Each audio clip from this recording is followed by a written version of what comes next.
Juste avant de commencer la vidéo, abonne-toi et lâche un commentaire. En disant « Je me suis abonné » et tente de gagner une publicité gratuite sur ma chaîne chaque mois. 5 stratégies simples et efficaces pour vendre n'importe quoi. Bonjour à tous et bienvenue sur Bilux. Comme vous le savez, notre objectif est de vous aider à améliorer votre train de vie à travers nos vidéos. Et dans cette vidéo, nous allons voir comment vendre un produit avec 5 stratégies pratiques pour vendre n'importe quoi à n'importe qui. Si vous êtes nouveau ici, bienvenue à vous, et n'oubliez pas de vous abonner si le contenu vous plaît. La vente est certainement la compétence la plus importante que vous apprendrez. Si vous êtes à un entretien d'embauche, vous essaierez de vendre vos qualités d'une certaine manière. Car vous n'êtes pas là que pour avoir le job, mais aussi pour négocier votre salaire. Et si vous maîtrisez certains principes, alors vous serez un expert dans la vente. Il vous restera qu'à penser à un produit ou un service et le vendre.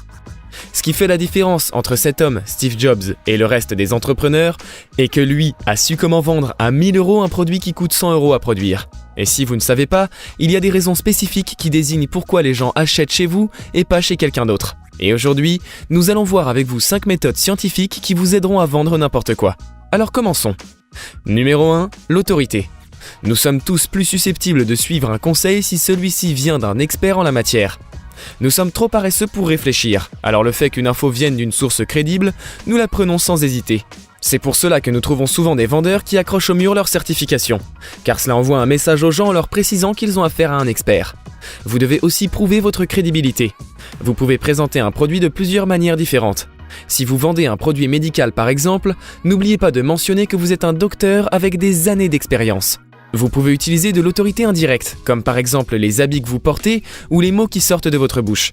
Nous avons fait les mêmes choses au début de la vidéo en vous disant 5 méthodes scientifiques. Cela a sûrement attiré votre attention, car la plupart d'entre nous croient aux méthodes scientifiques approuvées.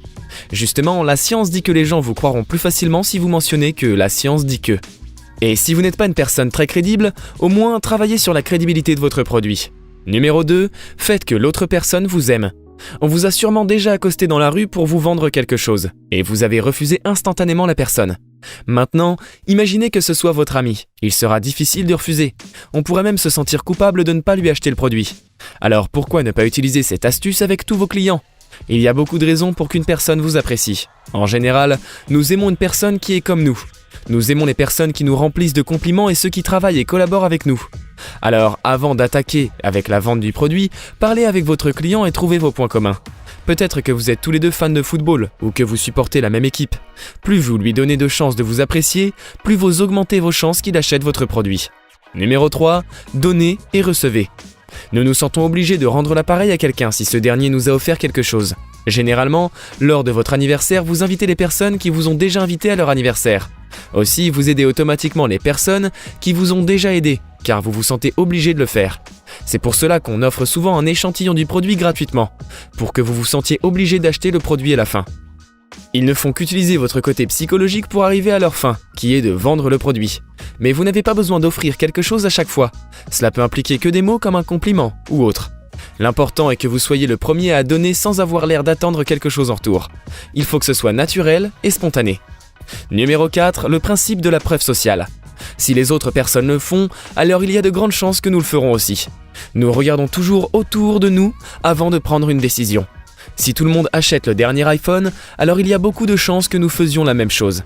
C'est pour cela que les vendeurs aiment nous montrer que leur produit est à la mode ou est le produit le plus vendu. De cette façon, ils n'auront pas à nous convaincre de l'acheter, mais juste de nous montrer que tout le monde l'a déjà acheté. Car si tout le monde a le produit, donc tout le monde a raison. Il est impossible que tout le monde se soit trompé en même temps.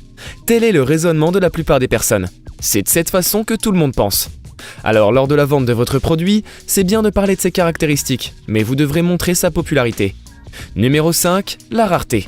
Les gens veulent toujours avoir l'exclusivité. Si les diamants sont plus chers que l'or, ce n'est pas car ils sont meilleurs ou plus beaux, mais juste parce qu'ils sont plus rares. Le principe de la rareté joue un rôle énorme dans la prise de décision d'achat. La personne peut avoir un sentiment de perte si elle n'obtient pas l'objet rare en question. Les gens prennent des décisions plus rapidement si vous leur montrez ce qu'ils ont à perdre, plutôt que ce qu'ils ont à gagner. Par exemple, il est plus facile de convaincre une personne de faire du sport si vous lui montrez ce qu'elle aura si elle n'en fait pas. Vous connaissez sûrement la technique du nombre limité. Lorsqu'un client est informé qu'un certain produit est disponible en quantité limitée et que s'il ne l'achète pas maintenant, il devra attendre 6 mois de plus. Ou lorsque le produit est disponible qu'une période dans l'année. Le but est de faire sentir à votre client un sentiment de perte s'il n'achète pas votre produit, car ça le poussera à passer à l'action, à acheter le produit. Ces 5 stratégies sont prises de l'excellent livre de Robert Cialdini, Influence. Vous pourrez voir d'autres stratégies en lisant ce livre, qu'on vous conseille, bien évidemment. Merci d'avoir passé du temps avec nous, Biluxer. Likez la vidéo et abonnez-vous pour ne rater aucune de nos prochaines vidéos. Si vous en voulez plus, nous avons sélectionné ces vidéos pour vous. Merci encore à vous, nous nous reverrons bientôt.